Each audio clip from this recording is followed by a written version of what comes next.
Tonight, the Wausau School District is apologizing for a history lesson some parents and students are calling offensive. Thanks for joining us. I'm Brad Hansen. And I'm Catherine Helverson. The incident happened this week at Wausau West. The district didn't elaborate on what exactly took place, but say the lesson pertained to Native American tribes and perpetuated stereotypes they stand against. The district saying they made a huge mistake. You can read their full statement on our website, waow.com.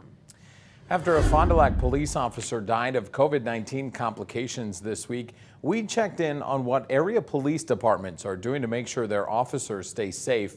Cronin-Wetters PD says they are disinfecting their vehicles every day and bringing personal protective equipment out to scenes, especially if they get a call that someone may be experiencing symptoms.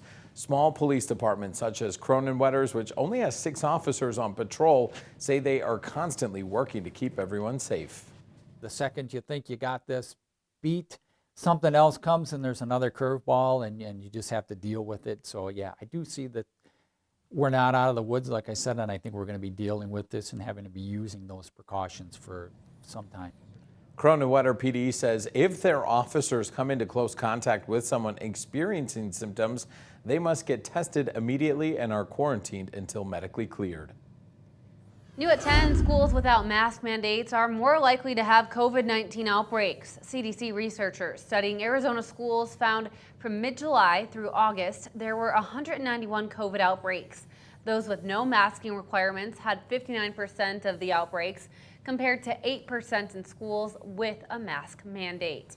And back here in our area, only several districts mandating masks. Stevens Point, Marshfield, and Wisconsin Rapids have face covering requirements in place. In most other districts in north central Wisconsin, masks are optional. Well, heavier than expected rain forced the postponement of the first ever Fireworks Family Fest today. That event, scheduled for tonight at the Wausau Downtown Airport, was called off 2 hours after it began.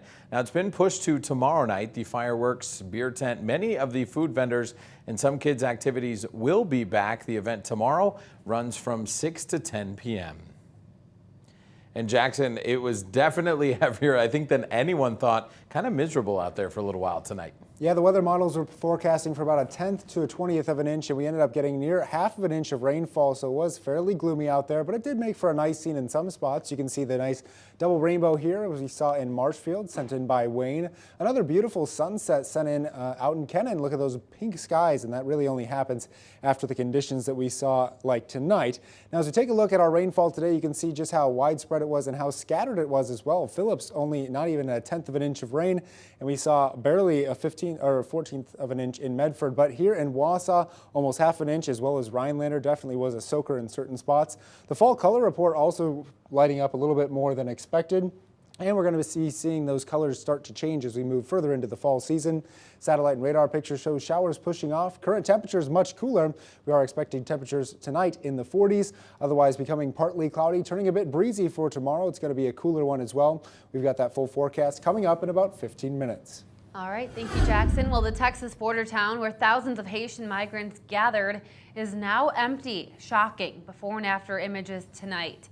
The number peaked Saturday as migrants driven by confusion over the Biden administration's policies and misinformation on social media converged at the border crossing, trying to seek asylum.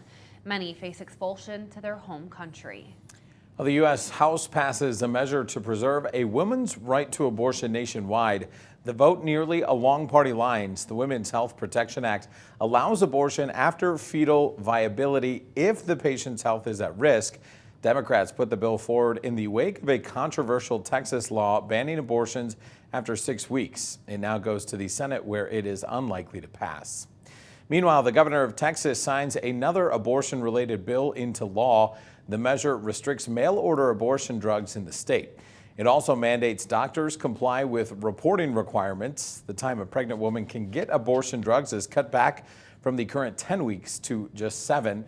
Penalties for violation range from 180 days to 2 years in jail, along with a fine of up to $10,000.